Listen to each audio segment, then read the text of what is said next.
I am very, very excited to dive into today's session with Debbie. She's going to talk to us about how we can be more comfortable with negotiation. I don't know if you guys have heard, but there's been several changes in the industry when it comes to compensation and buyers. And now we have to get that buyer agreement signed. And how do we negotiate? How do we negotiate in a transaction? This can apply in so many different ways in our life, but especially in this business.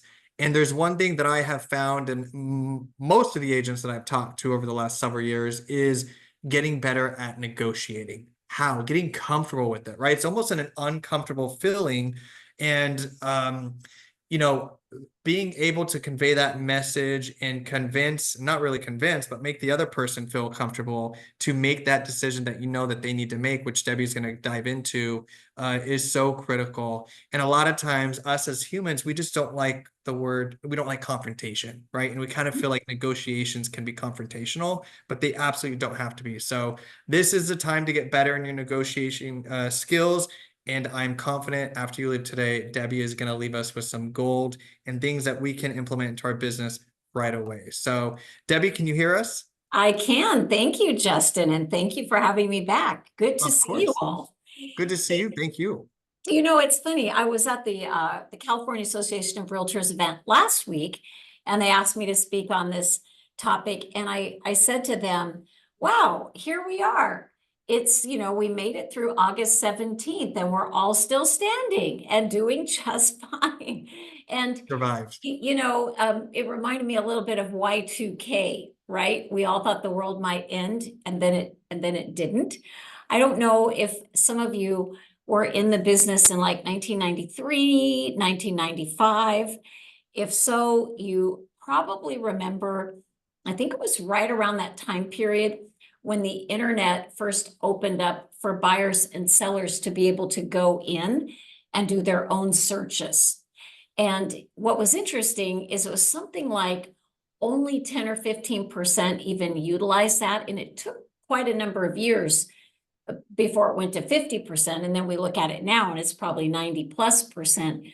But here's what's funny. At that time, they told us within 5 years, real estate agents would be extinct because they would go on and search. So technically, since about 2000, we would all be gone, right? There would be no agents, but it didn't happen. And why did it not happen? Because they need you. Just like today, so some of the rules around real estate have changed, but that doesn't diminish the fact that your job as a great salesperson, it's never to push them into doing things they don't want to do. Because even your mom who loves you is not going to buy a house from you if she doesn't want to buy a house. But instead, I think of it as helping them overcome their fear and hesitation to get to the other side to achieve that goal that they have set. So when we think about negotiations, Justin, you really set it up perfectly, because sometimes that conjures up these bad feelings of like these old-fashioned scripts that were so gimmicky and salesy, which, by the way, today's savvy consumer, they're not going to put up with that, right? That's not going to work.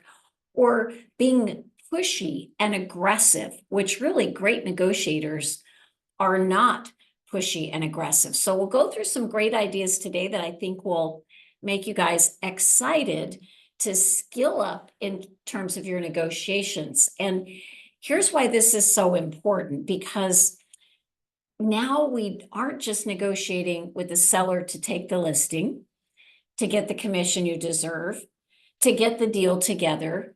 Now we've got to negotiate to get a buyer to agree to potentially pay your fee if the seller's not willing to give concessions.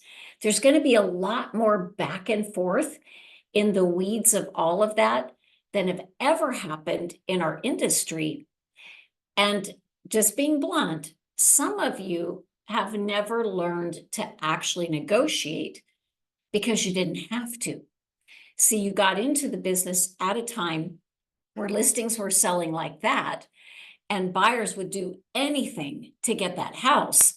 Sure, you had to make a deal, but it wasn't tough negotiations, right?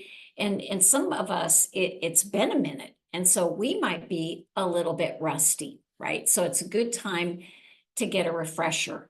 You know, I started when I was 18 in LA Orange County selling real estate, sold for 16 years. And then the last 22 years, actually, probably I need to change that. It's probably more like 24, have coached some of the most amazing all across the country. I love salespeople and I love selling.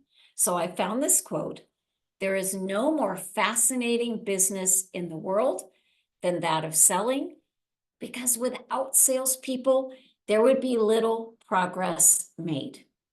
See, a few of you with us, you might actually have a little baggage around being a salesperson. Like it's, I don't know, is it tacky to sell? And I don't feel great about it when I'm promoting myself. You know what? Remember, you help people achieve the American dream. You change people's lives by building their wealth when you help them own real estate. So what you do matters, right? And I think you've got to really watch that mindset and come from that place of, okay, it's not about my commission. Of course, I want to get paid. But if I can help them achieve their goal and I can reduce the stress because my skill as a negotiator is high, my customers will be happier. So I want you to think about real quick, and you can type it in the chat box if you want, but you don't have to, just kind of for your thoughts. On a scale of 1 to 10, where would you rank your skill as a negotiator? And I want you to think about things like this. You know, if you're not sure, well, am I a 10, or where do I get stuck? Do I get too emotional? And sometimes emotion is stress. Sometimes though, it's drama in a different way. Like, oh my gosh, we have to hurry up. This house is so amazing. But they're already freaked out, so we stress them out. Am I too argumentative? You know, it's a false belief that in order to be a good negotiator, you have to be an aggressive hammer. That's false. That's not true. Awesome negotiators. One of my favorite gurus I study, Chris Voss, from the book Never Split the Difference. He was an FBI hostage negotiator turned Harvard Business School negotiation instructor. And he says, absolutely, that is not the way to negotiate. He said if he had negotiated in that fashion, lots of people would have died. So we don't want to kill our negotiation by being too argumentative with the other side. Too focused on our own agenda, obviously focusing on commission versus outcome. A big one is often lack of preparation. When you think about how hard you all work to get that great lead and to get them to that line of getting into that negotiation, but then you fail to prepare well, and then it falls apart. And when I think of preparation, knowing the other side, what are their goals and motivations, who's the agent on the other side, you know, what do I need to gather from my prospect to present our best case? What am I going to do to wow this seller and this agent that we're the one they should work with? And then possibly your communication skills could use a little bit of improvement. Or maybe you give up too easily. Well, I don't know, I need to think about it. Okay, great. You know, call me when you're ready. Instead of saying, sure, you know what, Justin, I can appreciate that you want to think about it. I understand. It's a big decision. Tell me, what's most concerning? Let's just talk it through together. See, I don't have to say, oh, but you're going to lose it, and now's the time to buy, all those salesy things. I just need to engage in that conversation with him. I need to dig into motivation. I need to know what are their interests, what are their concerns, because that's a lot more powerful than a stated position, right? So let me give you an example. Let's say that I met with Jill and we listed her home. And at that time, I really asked a lot of questions about why she was moving. And, oh, I have my mother is alone and she's aging and I need to be near her. And this is why I'm moving and I have a job opportunity. And I hear all of that. But now, let's say Jill's house is not selling. And I'm asking Jill to adjust the price. And Jill says something that we've all heard sellers say before. I don't have to sell. But Debbie, I don't have to sell. Guess what, guys? That's a stated position. The real deal is that underlying motivation that got her to call me in the first place, got her to prepare and stage the home. She's been working with me to sell that home. And if she didn't want to sell it, why would she have done all that? So I kind of, in a way, just need to ignore that stated position and go back to motivation, right? And then likability. And sometimes we mistake having rapport, establishing rapport, for establishing a commonality. So, an example, let's say I went to Dee's house to list it. And I said, oh, Dee, I see you have all these cookbooks. I love to cook. Oh, and I see you have Ina Garten. She's amazing. Actually, I made this recipe from that book last week and my family loved it, blah, blah, blah, blah, blah. What am I doing? I think I'm establishing rapport. Really, I'm just trying to establish a commonality. And when Dee doesn't know me well, when we're not friends yet, it comes across as phony, right? Or a better way to establish rapport would be to say, wow, I see that someone in the household is a cook. Dee, is that you? Well, then tell me, what's going to be important for you about the kitchen in your new home that we're going to find? Talk me through that a little bit. See, the best way to establish rapport is ask great questions about things that are important to them. Show them that you're listening and absorbing. And you know what? They're going to like you better. And if we don't make that attempt to connect, to be versatile, to establish that rapport, 50% of the deals you lose are because you, in some fashion, repelled that prospect, right? And that's a strong word, but it's kind of a neuropersuasion thing that you can easily repel someone just by being the polar opposite of how they prefer to communicate. So then solution-based, looking for solutions to problems versus beating the other side into submission, always the best approach, the collaborative approach. I was talking to an agent today that I coach here in Corona Del Mar. He was telling me about a horrible negotiation that started on a deal on Friday. He said, I had it listed for 3.4 million and the offer came in at 3 million. And he said, but that's okay because my seller knew we were a little high. I knew my seller was going to be negotiable, but he said that was actually extremely low. And he said, I had the worst weekend because the agent was so unpleasant. She kept sending me comps and data that weren't even relevant because he farms that area.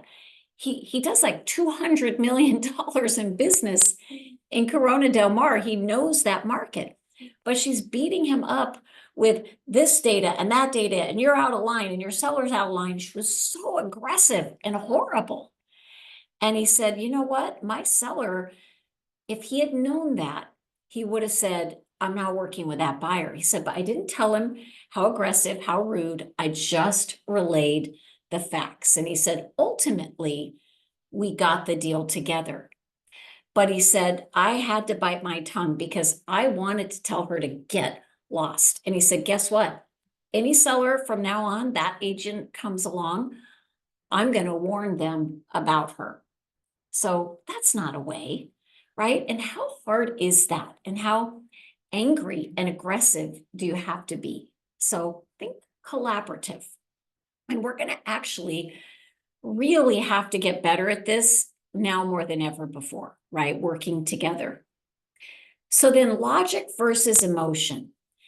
A great negotiator realizes that people make decisions based on emotion, and then they scurry around looking for logical reasons to justify what they do. Now, even a rocket scientist, which is super analytical, even a rocket scientist makes a decision to purchase based on emotion. They're just going to need a heck of a lot more reasons organized on a spreadsheet, right, to justify why they do it. But don't be fooled thinking they're making their decisions logically. People just don't. Now, emotional intelligence, this is a subject that fascinates me. This has nothing to do with IQ. Okay, you could be super smart, but have very low emotional intelligence. Most of you probably have very high EQ because you're good with people. It's partially probably what attracted you to this business.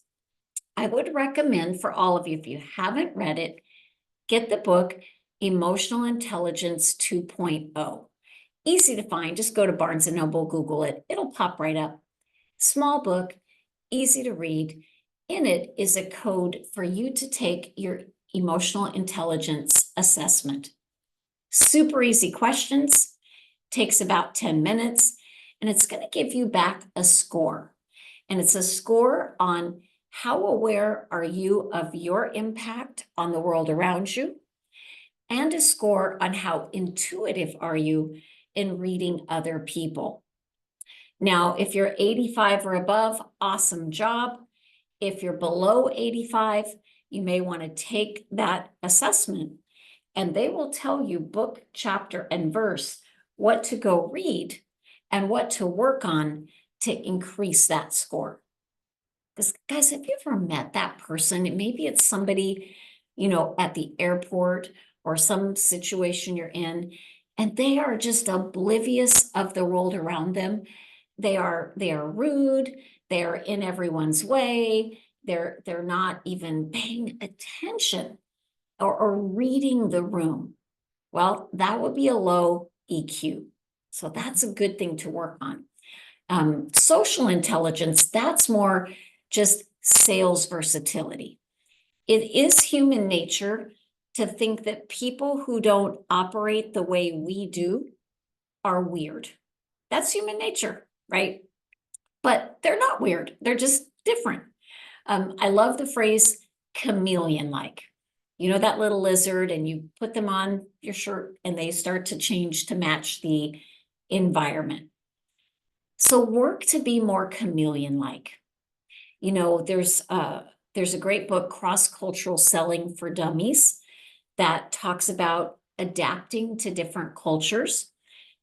But what it explains in the book is that culture is not necessarily anything to do with race. It's the environment in which they were raised. So, for example, my husband is 100% Dutch. But you know what? He's never even been to Holland. He was born in America.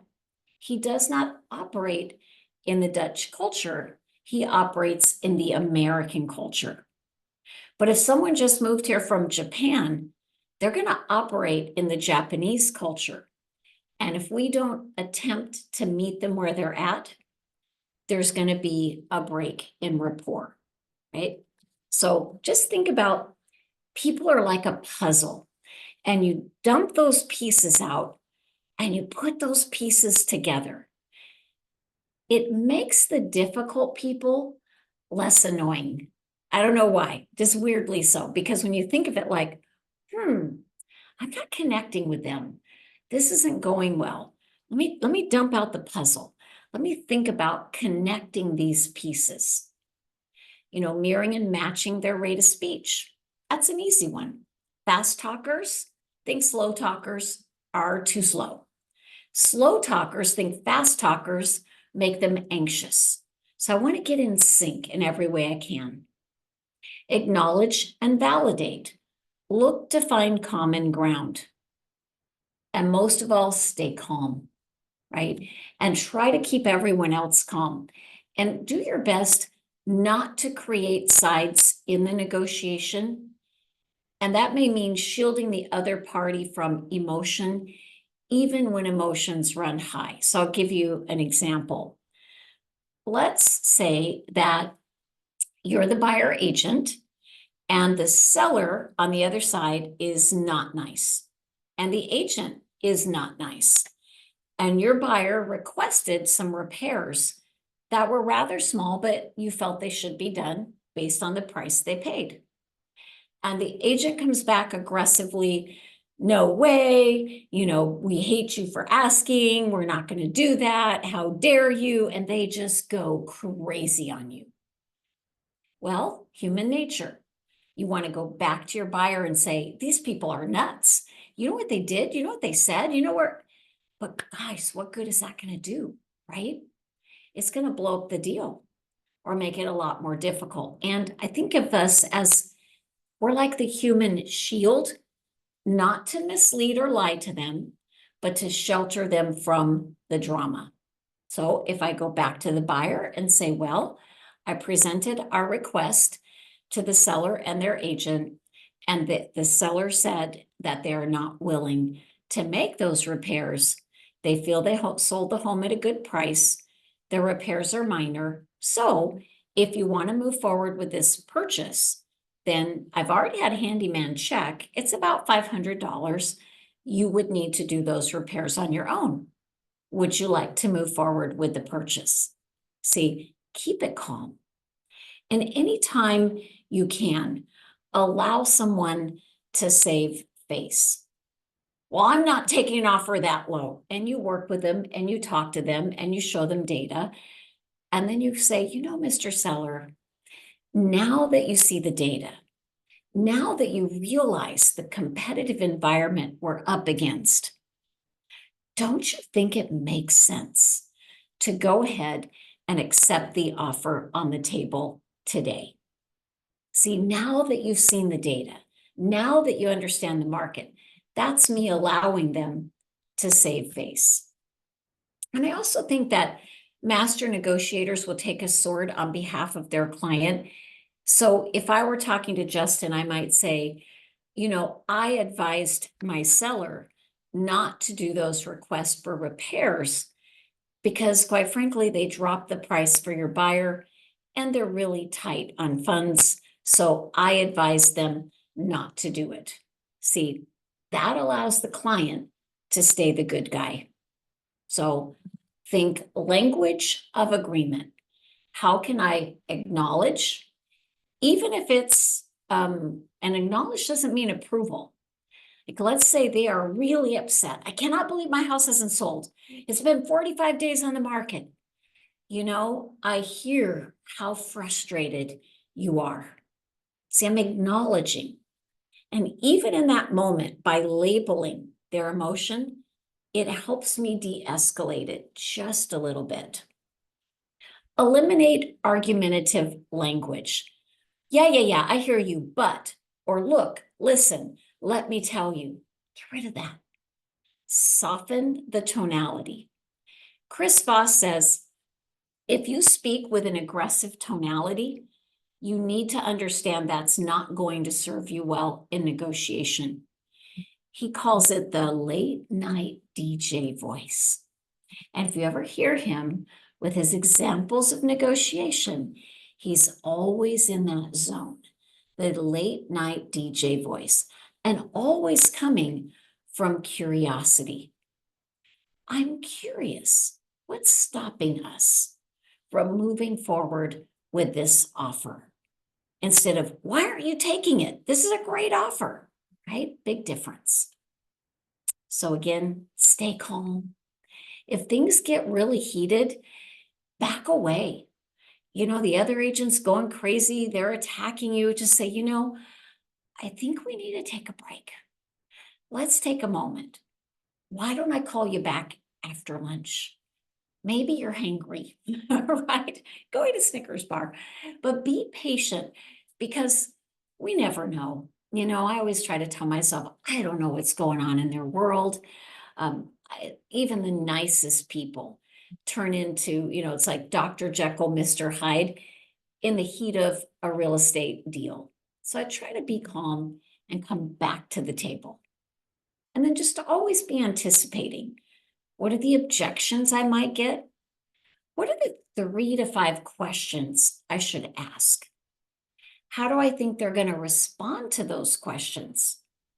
And what data or information do I need to have to make this negotiation successful? And Chris Voss says, you know, you kind of got to be prepared to take a punch and come back at it. So I have something for all of you, special present today.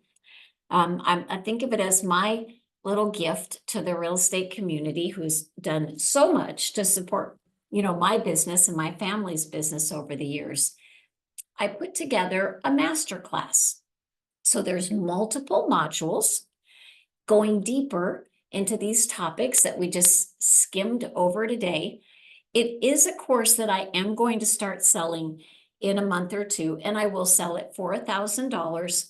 But I decided that from August through October, I just wanted to give it away because I want to help you all succeed.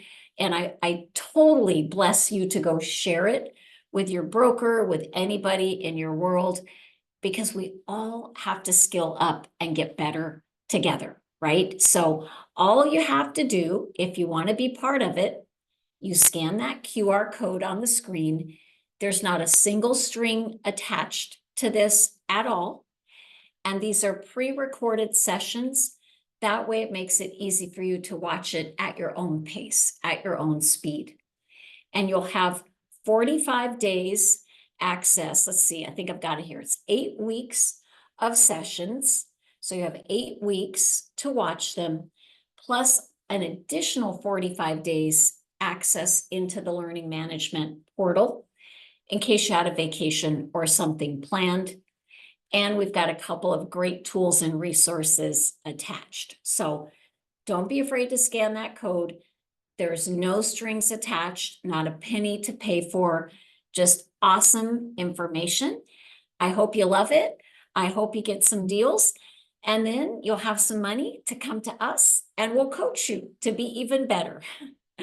All right, Justin, I know our time is up and we went fast, but the course is going to give them so much more. It'll be the gift that keeps on giving. Awesome. Thank you so much. Anybody have any questions for Debbie? Just want to throw that real quick. And by the way, there is a module in here on the emotional intelligence. There is a module on sales versatility and identifying someone's DISC assessment, handling tough, difficult customers. So we really go deep into those 8 modules, and I think you'll really like them. Awesome. All right, guys. We really appreciate that. Thank you so You're much. Debbie. welcome.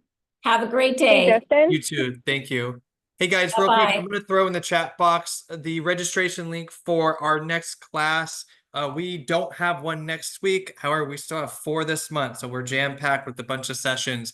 Next week, we are talking about how to leverage social media with detailed examples, and also how to get lead generation in your social media practices. We have a guest speaker. Her name is Kathy Gill. She's out of the Las Vegas market. She has mastered this, so I wanted to bring her on to share what she's found success in that, so you guys can rinse and repeat. So go click that link, register everyone on the call. You don't want to miss that. That's going to be the 16th, I believe. Let me double check. Yes, Tia saying yes, I believe it. It's 16th. So, and then we have a couple more for the rest of the month as well. But I hope you all have an amazing rest of your week, and I look forward to seeing you in the next training. Thank you guys so much. Thanks so much, Justin. It's awesome. Thank you. All right, thank you guys. Bye.